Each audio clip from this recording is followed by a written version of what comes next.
Não é segredo que a Rússia tem seus olhos fixos no Donbás há muito tempo, um objetivo que o presidente Vladimir Putin persegue desde a invasão da Ucrânia em 2014. Hoje, o Donbás continua sendo o principal campo de batalha, marcado por confrontos intensos. No último verão, as linhas defensivas da Ucrânia pareciam à beira do colapso, com previsões de que Pokrovsk cairia nas mãos das forças russas, o que poderia levar à perda do cinturão de fortalezas de Donetsk. Se Donetsk cair, o Donbás praticamente pertencerá à Rússia, uma parte essencial da estratégia de Moscou. No entanto, a Ucrânia executou um plano diferente. Antes de mergulharmos no foco principal de hoje, deixe um comentário com 1. Se você apoia a Ucrânia, 2. Se apoia a Rússia ou 3. Se prefere ficar neutro. A ofensiva russa no Donbás tinha como objetivo quebrar a determinação da Ucrânia, mas, em vez disso, transformou-se num pesadelo estratégico para Putin. Em 2025, Putin lançou uma operação cuidadosamente planejada, concentrando a maior força russa já vista no Donbás, com Pokrovsk como ponto central. Com esse enorme destacamento, a Rússia buscava alcançar uma tão desejada virada estratégica, capturando Pokrovsk para abrir caminho à conquista das cidades-fortalezas restantes do Donbás, os objetivos finais antes do controle total da região. Apesar de um ano de ataques implacáveis, as forças russas não conseguiram tomar Pokrovsk. O conflito escalou no início deste ano, com ataques russos mirando vilarejos próximos, como Malinivka e Novooleniivka, em janeiro e fevereiro. Apoiada por artilharia pesada, incluindo sistemas de foguetes Grad e bombas guiadas Kab 1500, a infantaria russa tentou romper as defesas iniciais da Ucrânia. Esses esforços resultaram apenas em ganhos marginais, já que emboscadas com drones FPV ucranianos incapacitaram centenas de soldados russos. Pokrovsk é a chave das ambições russas no Donbás. Um relatório da Reuters de julho de 2025 destacou que muitos na Rússia veem Pokrovsk como a porta de entrada para Donetsk. Além de seu valor econômico pela indústria de carvão coqueificável e sua importância simbólica como um dos principais redutos defensivos da Ucrânia, Pokrovsk oferece à Rússia um caminho para as cidades-fortalezas de Donetsk, um pré-requisito para dominar o Donbás. Capturar Pokrovsk também prejudicaria o centro logístico crucial da Ucrânia, enfraquecendo outros redutos e dando à Rússia opções estratégicas e controle, algo que Putin deseja desesperadamente. Neste verão, esperava-se que Pokrovsk caísse. Putin mobilizou forças esmagadoras, reunindo 110 mil soldados perto da cidade para garantir sua captura. Segundo The New Voice of Ukraine, essa força era o dobro da população pré-guerra de Pokrovsk, de aproximadamente 60 mil pessoas, destacando a determinação da Rússia. A escala massiva do destacamento tinha como objetivo superar as defesas ucranianas independentemente da resistência. Neste verão, esperava-se que Pokrovsk caísse. Putin mobilizou forças esmagadoras, reunindo 110 mil soldados perto da cidade para garantir sua captura. Segundo o The New Voice of Ukraine, essa força era o dobro da população pré-guerra de Pokrovsk, de aproximadamente 60 mil pessoas, destacando a determinação da Rússia. A escala massiva do destacamento tinha como objetivo superar as defesas ucranianas independentemente da resistência. A população pré-guerra de Pokrovsk era de apenas 60 mil pessoas, mas a Rússia enviou uma força 2 vezes maior, parecida com um exército capaz de invadir um país europeu de tamanho médio. A estratégia de verão da Rússia visava fazer de Pokrovsk o epicentro de sua grande ofensiva, enquanto buscava vitórias psicológicas. Em vez de ataques mecanizados em larga escala, a Rússia enviou pequenas unidades para povoados ao redor de Pokrovsk, tentando cercar a cidade para ataques multidirecionais. De maio a junho, as forças russas realizaram pequenas incursões usando motocicletas e bugs, apoiadas por drones de fibra ótica anti-interferência, mirando vilarejos como Koptiev e Shevchenko-Pershi. Eles ocuparam brevemente algumas posições, mas enfrentaram contra-ataques ferozes da Ucrânia com mísseis antitanque Javelin, resultando na perda de centenas de veículos leves russos em semanas.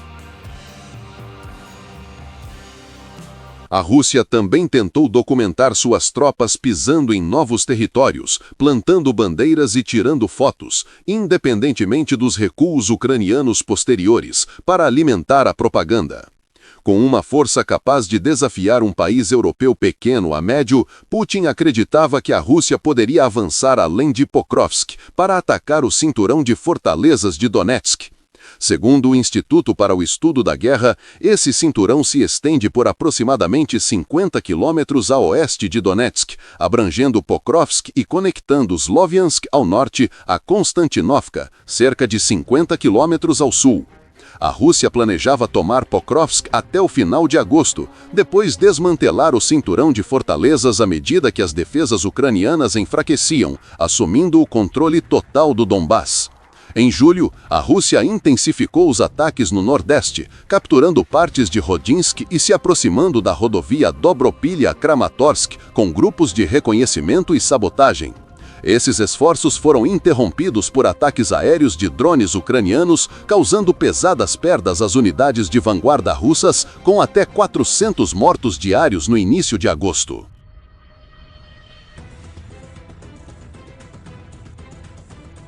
Até o fim do verão, o grande plano de Putin para o Donbass enfrentou grandes reveses, mas Pokrovsk resistiu firme, defendida com determinação pelas forças ucranianas, enquanto a Rússia sofreu pesadas perdas. O Euromaidan Press relatou: com Vladimir Putin apostando tudo nesta campanha, está se tornando o Stalingrado da guerra atual. A Batalha de Stalingrado na Segunda Guerra Mundial viu a União Soviética perder 1.100.000 militares e 40 mil civis. Embora a comparação do Euromaidan possa ser exagerada, o ponto principal permanece. Uma campanha destinada a acabar com a resistência do Donbass na Ucrânia acabou esgotando as forças russas. No final de agosto, a Ucrânia contra-atacou com sucesso, recuperando Ruski, Rubizne e Novovodiane, com brigadas mecanizadas usando tanques T-64 e drones, empurrando as forças russas de volta para Leontovich, onde suas posições foram gradualmente cercadas e destruídas pela artilharia ucraniana precisa. O Kiev Independent forneceu números específicos, citando a inteligência de fonte aberta da Deep State.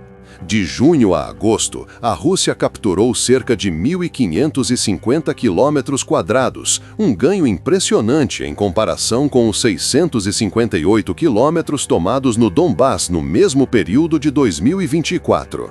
No entanto, esses avanços excluíram Pokrovsk, o principal alvo de Putin.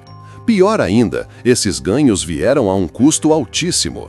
A dependência da Rússia em sucessivos ataques de infantaria criou um moedor de carne, com muitos soldados russos incapazes de escapar.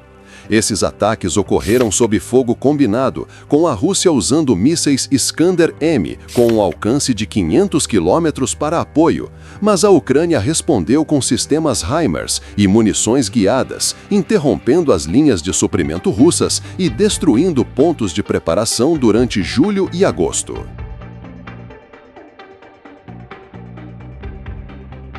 Apenas em Donetsk, onde a Rússia mobilizou 110 mil soldados para a campanha de verão, as perdas desmantelaram a ofensiva. O Estado-Maior da Ucrânia relatou que a Rússia perdeu 94.810 militares, mortos, feridos ou capturados, em apenas 3 meses, o equivalente a mais de 31 mil por mês ou 1.030 por dia. Alguns podem esperar que a Rússia continue mirando Pokrovsk no inverno, uma suposição razoável. Um relatório da Forbes de 15 de setembro indicou que a Rússia está preparando um novo ataque a Pokrovsk, com Putin estranhamente confiante no sucesso. Em setembro, a Rússia intensificou ataques com drones FPV e de fibra ótica para testar as defesas. Mas a Ucrânia usou sistemas antidrones Coyote fornecidos pelos Estados Unidos, derrubando centenas de veículos não tripulados e desacelerando o ímpeto russo.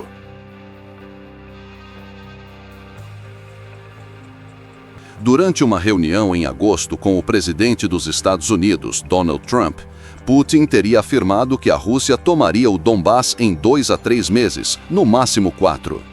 Esse cronograma ambicioso, mesmo se Pokrovsk tivesse caído no verão, sugere que Putin está iludido ou enganando Trump sobre a situação. Se Putin acredita que o Donbass está próximo do colapso, ele comprometeu mais tropas para campanhas de outono e inverno. O Major Oleg Shiryaev, comandante do 225 Regimento de Assalto Independente da Ucrânia, afirmou em 18 de setembro que 16 mil soldados russos adicionais foram reunidos no Donbass, com uma nova ofensiva esperada em breve. Em Pokrovsk, as forças russas estão tentando romper nossas defesas, observou o Major Shiryaev, acrescentando: "Na minha visão, o inimigo reunirá mais reservas aqui, provavelmente lançando uma contraofensiva nos próximos 10 dias. A Rússia não mostra sinais de parar, apesar do fim do verão. No entanto, os números não batem. Dos 110 mil soldados mobilizados para a campanha de verão, um general ucraniano relatou que 94 mil foram mortos ou feridos. Os novos 16 mil soldados não conseguem compensar essas perdas, indicando que quaisquer ataques em 2025 a Pokrovsk e ao Donbass serão mais fracos e menos eficazes. Confrontos recentes perto de Dobropilha viram a Rússia usar tanques T-90 com blindagem reativa Contact 5 para liderar ataques, mas estes foram rapidamente desativados por drones ucranianos carregando granadas, forçando retiradas russas com dezenas de veículos perdidos semanalmente. Rob Lee, pesquisador sênior do Foreign Policy Research Institute, disse ao Kiev Independent que a Rússia prefere ataques de infantaria sem veículos blindados. No inverno, o avanço deles provavelmente desacelerará ainda mais.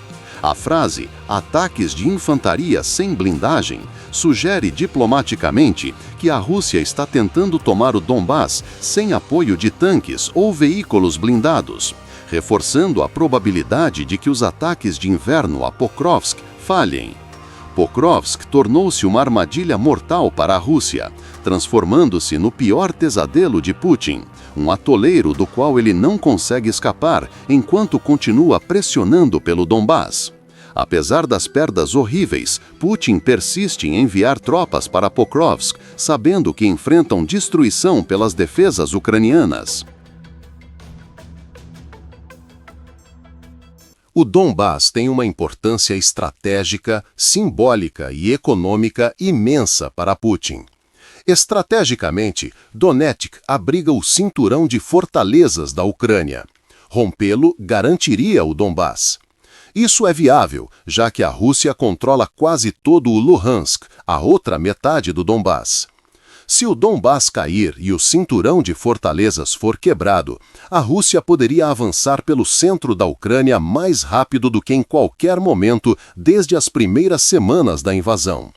Simbolicamente, o Donbass, junto com a Crimeia, tem sido central na campanha da Rússia desde 2014. Putin sustenta que o Donbass pertence legitimamente à Rússia, mesmo após o colapso soviético. A Al Jazeera observa que o Donbass abriga muitos falantes de russo, romantizados na Rússia como parte de um mito da era soviética. Para Putin, tomar o Donbass não é sobre conquistar terras ucranianas, mas recuperar o que ele acredita ser da Rússia. A imagem de Putin como herói para os residentes de língua russa do Donbass é ofuscada por um motivo oculto: recursos minerais. A vasta riqueza mineral da Ucrânia, avaliada em 14 trilhões e 800 bilhões de dólares, segundo um relatório da Newsweek de fevereiro de 2025, serve como moeda de troca para garantias de segurança dos Estados Unidos. Cerca de 70% desses recursos estão em Donetsk, Luhansk e Dnipropetrovsk, sendo os dois primeiros o Donbás, revelando a verdadeira intenção de Putin. Embora a estratégia e o simbolismo sejam importantes, eles empalidecem diante do potencial econômico do Donbás. Isso explica a busca implacável de Putin por Pokrovsk e pelo Donbás, e por que, além das 94 mil baixas no verão, dezenas de milhares de soldados russos provavelmente morrerão. Por que a Rússia falhou? Com uma força capaz de desafiar um país europeu pequeno, Pokrovsk deveria ter caído, abrindo caminho para o Donbás. A resposta está em Avdiivka, uma cidade pivotal no conflito. Em setembro, a Rússia continuou ataques ao sudoeste, mirando Svirov e Kotline, com forças especiais usando fuzis AK-12 e lançadores RPG-30. Mas o terreno lamacento e o mau tempo atrasaram o progresso, enquanto os canhões autopropulsados Caesar da Ucrânia alvejaram precisamente os agrupamentos de tropas russas. Avdiivka representa uma das perdas mais dolorosas da Ucrânia. Capturada pela Rússia em fevereiro de 2024, essa cidade-fortaleza em terreno elevado dominava Donetsk. A defesa de Avdiivka pela Ucrânia infligiu pesadas perdas russas, estimadas entre 25 mil e 40 mil pelo Euromaidan Press, mas falhou em construir defesas secundárias suficientes para deter uma penetração russa mais profunda. O Long War Journal observou: durante a batalha de meses por Avdiivka, a Ucrânia não conseguiu construir defesas secundárias robustas atrás da cidade, deixando as tropas vulneráveis quando ela caiu, forçando-as a cavar trincheiras e plantar minas em meio ao combate. As defesas da Ucrânia falharam em Avdiivka. Apesar de fortificar a cidade ao ponto de a Rússia talvez ter perdido mais tropas do que em toda a guerra soviético-afegã, a falta de uma linha de recuo deixou a Ucrânia incapaz de deter o avanço russo ou contra-atacar. Em vez disso, a Ucrânia acabou convidando o assalto russo e foi forçada a recuar. As lições de Avdiivka foram aplicadas na defesa de Pokrovsk e do Donbás. Enquanto a Rússia capturava povoados menores a caminho de Pokrovsk, a Ucrânia implementou essas lições. O Euromaidan Press relatou que a Ucrânia produziu drones em massa, formando a primeira linha de defesa de Pokrovsk antes que as tropas russas se aproximassem. Esses drones patrulham estradas, rodovias e rotas de aproximação em potencial, compensando a escassez de artilharia da Ucrânia. Se Pokrovsk cair, eles servirão como uma defesa móvel enquanto a Ucrânia recua para outras cidades-fortalezas do Donbás. Desde março, a Ucrânia tem usado drones Black Hornet com câmeras infravermelhas para detectar infiltrações russas noturnas, combinados com metralhadoras pesadas PKM para eliminá-las, transformando os arredores em zonas proibidas. A Ucrânia mudou de uma defesa pura para uma estratégia combinada de defesa e ataque em Pokrovsk, comprovada eficaz ao longo de 2025. Kiev reorganizou as defesas e lançou contra-ataques localizados de final de fevereiro a início de março, libertando Kotlina e neutralizando uma ponta de lança russa, segundo o Euromaidan Press. Essa estratégia envolveu a Brigada Azov contra as novas táticas de pequenas unidades da Rússia. Quando a Azov chegou em meados de agosto, o tempo para reverter os ganhos russos estava se esgotando, conforme o Euromaidan Press. Em poucos dias, surgiram relatos de povoados recuperados enquanto a Azov, junto com outros defensores de Pokrovsk, interrompia o cerco russo. Em 48 horas após sua chegada, a Azov e os contra-ataques eliminaram 151 soldados russos, capturaram 70 e recuperaram povoados que a Rússia esperava usar como bases de preparação. A Azov usou veículos blindados BTR-4 com canhões antitanque ATGM para romper as posições russas, enquanto drones carregando bombas JDAM fornecidos pelos Estados Unidos alvejaram caminhões logísticos, cortando as linhas de suprimento. A lição mais crítica de Avdiivka foi planejar para o futuro. Pokrovsk pode cair, mas a Ucrânia não permitirá que a Rússia tome o resto do Donbass sem contestação. O autor americano Ryan J. Haidt escreveu: antecipando um colapso mais amplo do Donbass, a Ucrânia construiu uma nova linha defensiva massiva na retaguarda de Donetsk, oficialmente chamada Linha Serovkin, que se estende por 350 quilômetros de Droshkivka a Sloviansk e além. Se Pokrovsk cair, a Rússia não enfrentará tropas ucranianas desesperadas plantando minas. Não será outra Avdiivka. Múltiplas linhas defensivas, incluindo o cinturão de fortalezas e a linha Serovkin, aguardam, reforçadas pelo crescente exército de drones da Ucrânia, criando uma armadilha mortal atrás do moedor de carne de Pokrovsk. As 94 mil baixas russas no Donbass neste verão podem ser uma fração do que a Rússia terá que sacrificar para tomar a região à força. Onde está a campanha do Donbass da Rússia? Ela não parou, embora seu ritmo provavelmente desacelere significativamente no inverno, com o terreno da Ucrânia se tornando um pesadelo para as forças russas. A resiliência de Pokrovsk significa que as forças russas esgotadas devem focar em uma cidade que custou a Putin dezenas de milhares de tropas neste verão. Mesmo se a Rússia rompa Pokrovsk, o cinturão de fortalezas de Donetsk e as defesas secundárias, construídas com as lições de Avdiivka, aguardam. Até setembro, os combates permanecem intensos, com a Rússia tentando infiltrações ao sul usando forças especiais em bugs, mas as minas antitanque TM-89 e a artilharia 2S-22 Bordana da Ucrânia tornam cada metro custoso. A Rússia enfrenta o desafio de tomar o Donbass com mais mão de obra do que pode sustentar. O Ministério da Defesa do Reino Unido, citado pelo Washington Times em meados de agosto, estimou que a Rússia precisaria de mais 4 anos e 2 milhões de tropas adicionais para controlar totalmente o Donbass. Isso além de mais de 1 milhão de tropas perdidas desde a invasão em grande escala. O cronograma de 4 meses de Putin para Trump, terminando em dezembro de 2025, é inatingível, segundo o Ministério do Reino Unido. Levaria pelo menos até agosto de 2029, assumindo que os problemas de mão de obra e equipamentos da Rússia não prolonguem ainda mais. A Rússia não pode sustentar uma campanha de 4 anos no Donbass sem se destruir.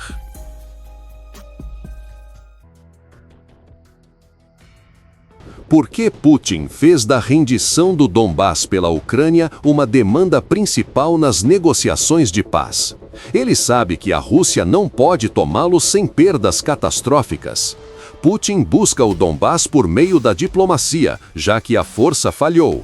A defesa de Pokrovsk pela Ucrânia neste verão prova que eles não abrirão mão do Donbass, colocando Putin numa posição impossível onde o território ucraniano que ele mais deseja custará à Rússia mais do que o esperado.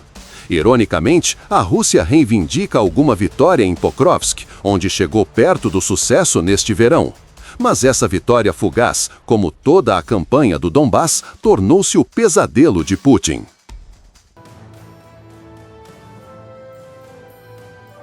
Para avaliar completamente a campanha do Donbass de 2025, considere a análise de custo-benefício.